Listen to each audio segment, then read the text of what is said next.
Muy buenos días, amados hermanos, Dios me lo bendiga, reciban un cordial saludo de parte de este servidor. Y en este día martes que el Señor nos regala, este precioso día espectacular, nos vamos a disponer a aprender la palabra de Dios, a continuar con este mensaje que quedó a continuación el día de ayer. Estamos hablando acerca de los engaños del mundo, que muchas veces lo estamos aplicando a la familia. Y como quedamos, y vamos a ver el día de hoy martes, el primer engaño. Pero antes de iniciar con esto, quiero que leer la palabra de Dios. Tenemos que aprender y discernir realmente para no dejarnos engañar. La palabra de Dios en el libro de Apocalipsis, capítulo 3, versículo 1, guiado por el Espíritu Santo de mi Señor, nos enseña: escribe el ángel de las iglesias en Sardis, el que tiene los 7 espíritus de Dios y las 7 estrellas, dice esto: yo conozco tus obras, que tienes nombre de que vives y estás muerto. Vamos a aprender, hermano, el primer engaño. Nosotros nos engañamos, hermanos. Creer que somos una familia cristiana, sin congregarnos, sin orar y sin leer la palabra de Dios. En la actualidad, hermanos, hay muchas familias que se llaman cristianas, pero lamentablemente su condición espiritual nos hace llegar a la conclusión, y discúlpame esto, ¿cuál sería la conclusión? De cristiano no tienen absolutamente nada. Podemos engañar a nuestra familia que sí nos congregamos. Podemos engañar a nuestra familia que sí tenemos ese tiempo de intimidad con el Señor. Pero muchas de las veces, recordemos lo que acabamos de leer en el libro de Apocalipsis, capítulo 3, versículo 1. Dios conoce nuestras obras. A Dios no lo podemos engañar. Lamentablemente no podemos llamarnos cristianos si no nos congregamos. No podemos llamarnos cristianos si no oramos. No podemos llamarnos cristianos, hermanos, si no estudiamos la palabra de Dios y vivimos la palabra de Dios. Tenemos que comprender algo muy importante. Si nosotros nos hacemos llamar cristiano, eso quiere decir que nuestra vida tiene que reflejar a Jesucristo. Que la gente, cuando nos vea a nosotros, no nos vea a cada uno de nosotros, sino que nuestra vida refleje a Jesucristo. Porque si no está reflejando a Jesucristo, entonces nuestra condición espiritual nos hace llegar a la conclusión que de cristianos no tenemos absolutamente nada. Y esa es una manera como nosotros nos estamos engañando. Y cómo estamos engañando a nuestra familia. Cómo estamos engañando a la congregación que estamos asistiendo. Al hombre podemos engañarle, pero a Dios no podemos engañarlo. Hermanos, la palabra de Dios nos habla y nos enseña en el libro de Hechos, capítulo 11, versículo 26. Este versículo nos hace una breve reflexión. Fue la primera vez que a los discípulos le llamaron cristianos. La palabra de Dios no nos dice que ellos se hicieron llamar a sí mismos cristianos, no. Le llamaron por primera vez cristianos. Eso quería decir que la vida de ellos reflejaba a Jesucristo, hermanos. Entonces, reflexionemos en esta mañana con la bendición de mi Dios. Cuando a nosotros nos preguntan: oye, ¿tú eres cristiano? Claro, porque soy cristiano.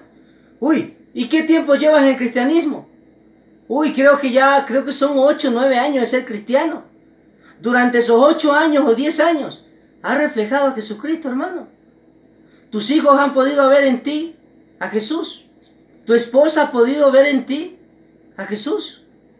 ¿Tu esposo ha podido ver en ti, mujer, a Jesús? ¿Tu vida refleja a Jesucristo? Los discípulos no tuvieron que hacer mérito o que ellos digan yo soy cristiano para que la gente le crea, no. Su manera de vivir, su manera de actuar, su manera de creer, su manera de orar, su manera de predicar, reflejaban a Jesucristo, hermano.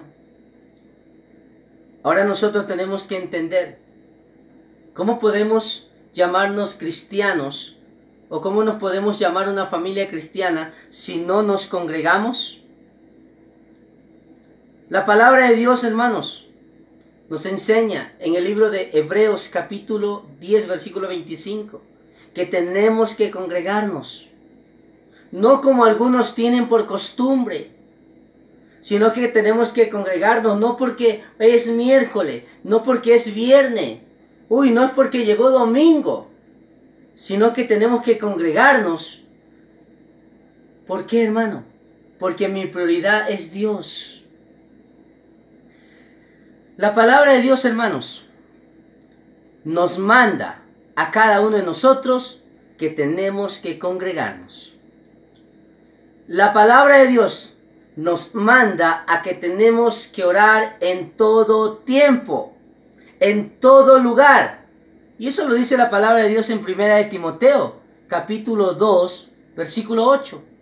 Que tenemos que orar en todo tiempo, en la casa, en la iglesia, en el trabajo, donde tú te encuentres. Eso refleja tu cristianismo. Hermanos, donde nosotros primero tenemos que orar, antes de orar afuera, tenemos que orar en nuestra casa. La palabra de Dios nos manda que nosotros tenemos que escudriñar la palabra de Dios, porque toda la escritura es inspirada por Dios. Toda la escritura es útil para cada uno de nosotros. La palabra de Dios nos instruye. La palabra de Dios nos redarguye para que nosotros seamos enteramente preparados para toda buena obra. Y seamos preparados primero para reflejar a mi Señor Jesucristo. Leer la palabra de Dios, hermanos, siempre. No simplemente cuando vayas a la iglesia. No simplemente cuando llegues a casa. La palabra de Dios debes estudiarlo, meditarlo, vivirlo siempre hasta que el Señor nos tenga con vida. Así que no nos engañemos, hermano. Quitémonos ese engaño que el mundo nos ha hecho creer. Quitémonos ese engaño que las personas nos han hecho, o que nuestra familia nos ha hecho creer. Ay, mami, ya fuimos a la iglesia. ¿Para qué seguir yendo? Una vez a la semana es suficiente. Eso es lo que el mundo dice. Todos creen en Dios, pero más todos no conocen a Dios. Todos saben que Dios existe y es poderoso, pero no todos creen que Dios derrama su poder. Y eso es lo que nosotros tenemos que entender como familia. Ya basta, hermano, de dejarnos engañar. Yo no puedo hacerme llamar soy cristiano o tengo una familia cristiana porque la palabra de Dios a mí me desnuda. Y te vuelvo a recalcar. Apocalipsis capítulo 3, versículo 1. Dios conoce tus obras. A Dios no le puedes engañar. Y como hablábamos el día de ayer, Dios no puede ser burlado. Y eso nos tiene que quedar bien claro a nosotros, lo que nos llamamos cristianos. No simplemente debe ser un nombre, sino que nuestra vida debe reflejar que somos cristianos. No es necesario que el mundo nos esté preguntando si somos cristianos o no, si asistimos a una iglesia o no asisten. Mi actitud, mi condición espiritual debe reflejar a Jesucristo. Así que quiero invitarte en este día martes espectacular que el Señor nos regala a disfrutar al máximo. No desaproveches esta oportunidad. No desaproveches este día tan maravilloso que el Señor te ha dado. No te dejes engañar por las cosas del mundo. Lee la palabra de Dios. Ora, congrégate. Dale gracias a Dios por el día de vida que el Señor te regala. porque puede ser nuestro último día. Porque nadie tiene comprada la vida, hermano. Ya basta de dejarnos engañar. Creamos la palabra de Dios. Si la palabra de Dios dice que yo tengo que congregarme, pues tengo que congregarme. Si la palabra de Dios a mí me manda que yo tengo que orar, pues tengo que orar. Si la palabra de Dios me dice que yo tengo que tener una vida agradable a Dios y que mi familia debe ser una familia que refleje a Jesucristo, pues tengo que hacerlo. Es mi obligación. Así que, hermanos, aprovecha este día al máximo. Que el Señor sea derramando bendiciones sobre tu vida y sobre toda tu familia. Si tú saliste de tu casa sin orar, escúchame bien. Si tú saliste de tu casa sin leer la palabra de Dios. Si tú saliste de tu casa con la intención de trabajar hasta tarde y no congregarte, ponte a cuentas con el Señor. Y no creas esa mentira. Apenas salgas del trabajo, sal volando para tu casa si es que en tu iglesia no hay culto. Y comparte la palabra de Dios con tu esposa, con tus hijos. Ten ese momento de oración y vas a ver el poder de Dios y las bendiciones sobreabundantes que vendrán sobre tu vida. Te deseo un excelente día y maravilloso, que el Señor derrame bendiciones sobre tu vida y no te olvides de proclamar las buenas nuevas de Jesús. Dios te bendiga, amado hermano.